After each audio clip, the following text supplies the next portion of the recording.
Okay, start na po. Magandang gabi sa mga survivors Philippines. Ito yung survivors kanina, sumali po ako. Yan. Kanina lang po yan sa Isim North EDSA. May mga komento lang po kasi ako.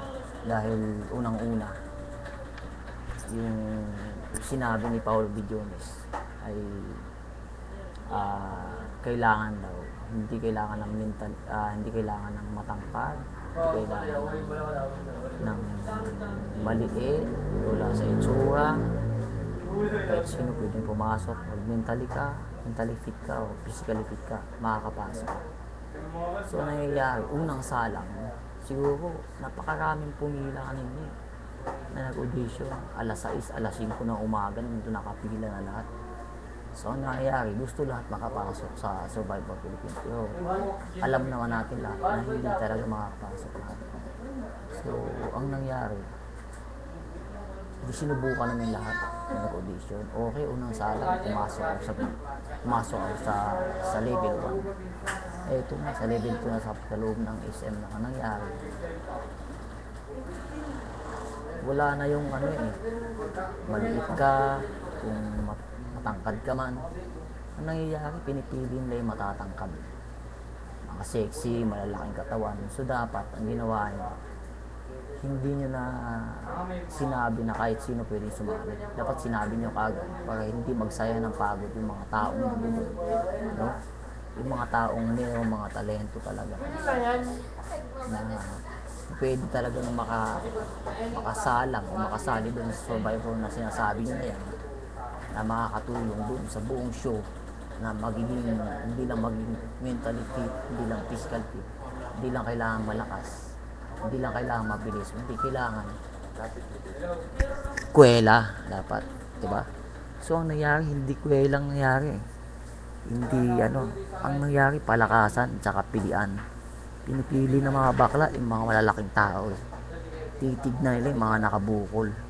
Wala silang pakialam dun sa sinasabi ng ini-interview nila. Ang titignan nila ng tao yung nakabukol, yung malaking katawan, matangkad, mga sexy.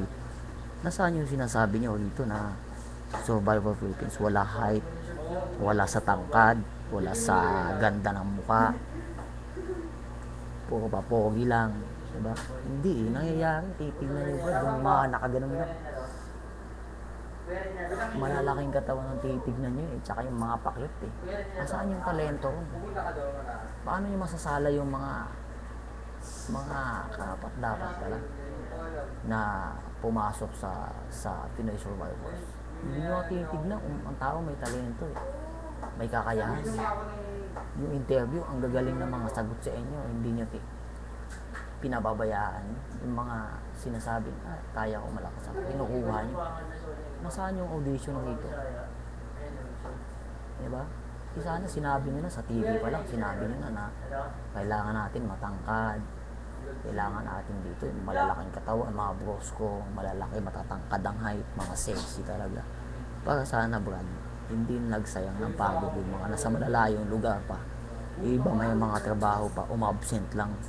Dahil alam nilang, mayroon silang kakayahan na makapasok, umasala man lang, matignan yung talento o yung taong magdadala ng kwela doon sa buong show. Wala hindi nasasala. Nangyayari, titignan nyo yung matatangkad lang, mga pakyut, kailangan nakaganong katawan, kailangan lalaki ng muscle dapat, nakaganon dapat. Hindi yung titignan yung taong may kakayahan na makapasok sa VTR o sa masala man lang, dumating man lang yung level. Wala titignan nyo yung mga nakabukol sa harapan ng tao, matatangkad, puro kabadingan, brad Hindi naman lahat ng manunood dyan sa show mo puro bakla Paano yung mga babae? Paano yung mga nanay, mga tatay? Hindi. So ang nangyayari dito sa inyo, ginagawa nyo yung tanga ng mga tao, diba? Hindi pa tapos yung sinasabi ng tao, pinai-stop niya. Paano mo malalaman ng tao may sense of humor ka? Meron palang kakayahan na sumali dun sa show, sa buong show, na magdadala ng ng kwela doon sa buong show para kapanapanabik ang tabayanan ng buong sambayan. Ang buong tao mapanood ng lahat na talagang maganda. Hindi eh. Nangyayari, pinipili nilang yung mga papogi, forma. Nasaan yung sinasabi ni Paulo rito na Paulo Bidyonis na kailangan rito, hindi kailangan matangkad. Hindi kailangan ng malaking katawan. Basta't mentally fit ka, physically fit ka, makakapasok ka. At kailangan yun magdadala ng buong show na meron kang kakaiba. Ano bang kakaibang hinahanap nyo? Gusto nyo, kainin mo kayo ng boy habang nag-audition tayo. Habang ini-interview nyo ako, tukutin ko yung mata mo para makita mo, kakaiba ako eh. Yun yata yung gusto nyo kakaiba, hinahanap nyo. Hindi nyo titignan yung kakayahan ng tao. Hindi nyo pinakikinggan kung ano yung sinasabi ng ini-interview nyo. At tinitignan yung mga nakabukol sa harapan, tatangkad, balalaking katawan. Hindi.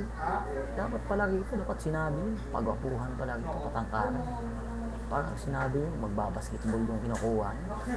Lalaking tao kinukuha nyo, malalaking katawan. Ano yun, magre-wrestling pa tayo doon? Hindi naman. Yung sinasabi ko lang rito, Brad, yung may talento. Hindi lang physically fit, mentally fit, di lang malakas, di lang mabilis. Kailangan magbatala ng buong show, di ba? Makatulong dun sa show na magiging maganda yung show. Di ba? Kapanap-panapit ang bawat araw na mapapanood tayo sa TV. Hindi man ako yung iba. Nakapila dun, Brad. Maaga pa, nandun yun. Alas 4 ang madaling araw, pumila na rin. Inaabot kami ng hanggang ng oras, alas 9 na kami nakalabas ng mall. May mga trabaho pa kami, nag-absent lang kami, wala kami pakialam, matanggal kami sa trabaho. Makita lang na, maipakita lang yung kakayahan namin. Kaso hindi eh. Hindi nyo titignan yung sinasabi nyo na interview nyo. Titignan nyo rito yung matatangkad lang na tao, malalaking katawan. Di ba? So, useless yung pagpila ng tao na hindi naman titignan kung kaya ng taong may talento pala yung tao. Ako pala o kaya yung iba, kayang dalhin yung buong show na masaya, makwela, mabilis, malakas. Ganun dapat. Titignan nyo rito yung mga kabukol sa akin, malalaking tao. O kabaklaan kayo. Hindi ba? Dapat sinabi nyo sa TV pa lang, kailangan natin matatangkad rito. Mga gwapings. O papogi, diba? Paporma. Wala eh. O kabaklaan ng nanay nyo. Dapat pantay-pantay dapat tayo dito. Hindi kayo kabaklaan. Diba?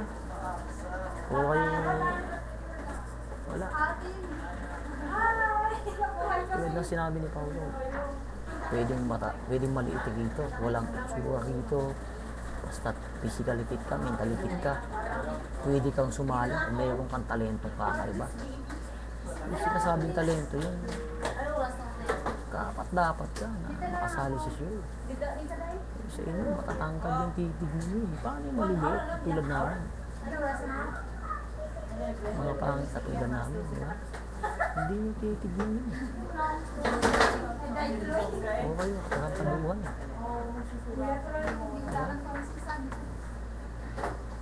Pagdating sa lamig. Ano yung sinasabi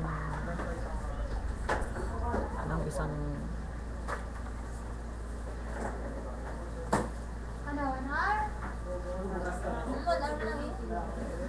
Paulo Ballesteros dito? Ati ang tuwa sa oras na Kumpara mo kay Jose. Si Jose, hindi naman kapangitan, pero pag nagdala ng show, mananabig ka. Talagang matatakam ka dun sa show. Diba? Manunood ka talaga na itbulaga dahil makwela. Ano gagawin nyo sa Paulo Ballesteros kung pagwapuhan lang? Hindi sa inyo kung pagwapuhan lang inaano nyo. Diba? Okay ka. Katarantaduhan.